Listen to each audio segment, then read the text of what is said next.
Hello everyone, welcome to my YouTube channel in SP Civilian. Myself Shraddha Pandey and I will teaching you environmental engineering. So, what is the necessity to study environmental engineering in civil engineering? Because as a civil engineer, you should have thorough knowledge of the environment around you. Suppose you constructing a building or you are constructing an apartment for you to reside, but you are constructing in an area where the industrialization is there or where industries are there, so naturally the air pollutants will be hazardous to your health.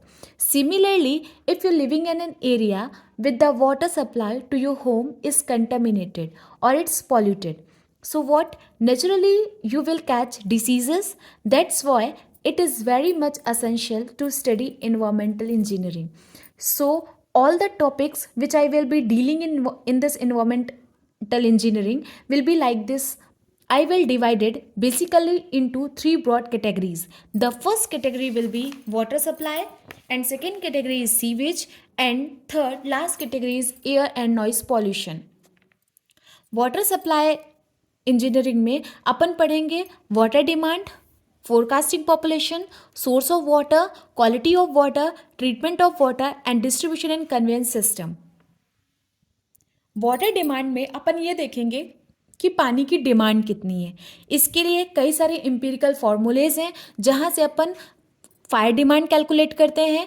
कई सारी demand होती हैं, domestic demand, industry demand, institutional demand, office building, public uses, theft and fire demand. तो fire demand को calculate करने के लिए बहुत सारे एम्पिरिकल फॉर्मूले हैं जहाँ से अपन फायर डिमांड कैलकुलेट करते हैं, और इन डिमांड ये डिपेंड करती हैं पॉपुलेशन पे. तो प्रेजेंट पॉपुलेशन कितनी है और फ्यूचर में आज से 10 साल बाद, 20 साल बाद कितनी पॉपुलेशन हो जाएगी, उसके लिए अपन पॉपुलेशन फाइंड आउट करते हैं बाय फोरकास्टिंग पॉपुलेशन मेथड से.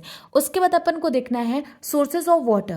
Sources of water will be dealing that we study all the sources and will decide which source is economical and viable. We should be provided to us for drinking sources.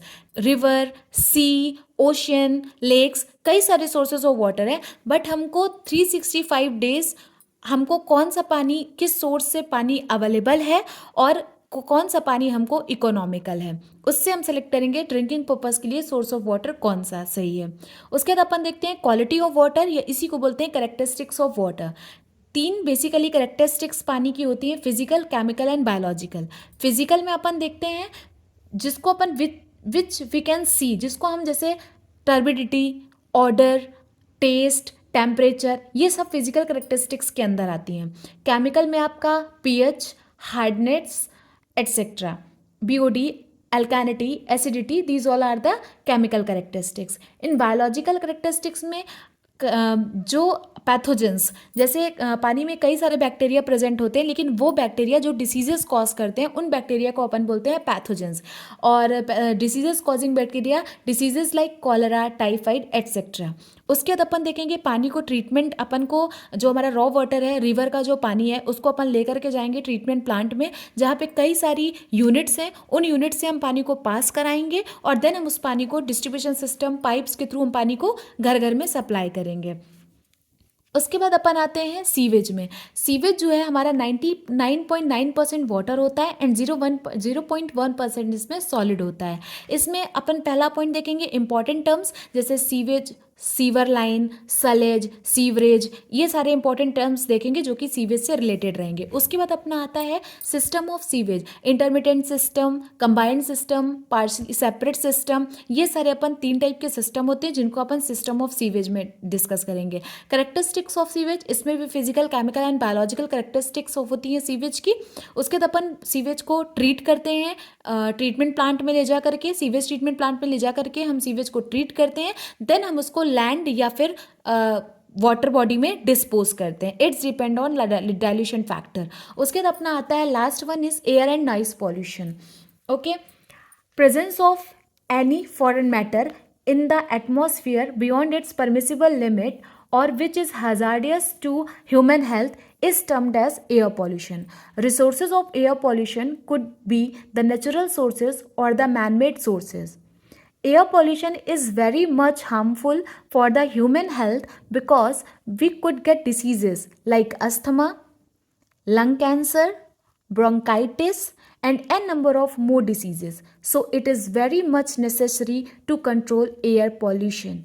In this topic, we will be studying like gravity settling chamber, etc., so that the amount of pollutants could be reduced, we can say up to a permissible limit. Similarly, when the noise pollution come, the unwanted sound which is not at all pleasant to a human ear is termed as noise pollution. We measure it in decibels, which is the unit of measurement of sound. So, in noise pollution, we'll be studying like if a refrigerator is there, it creates a certain amount of sound. If fan is there, tube lights is there, all creates a certain decibel of sound. So what we do is we can calculate the total cumulative sound pressure level which has been produced.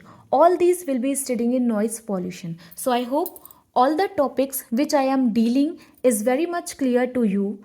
From next class, we'll be starting the forecasting of population, and all the topics will be covering it later on. So I hope enjoy today's class. Thank you.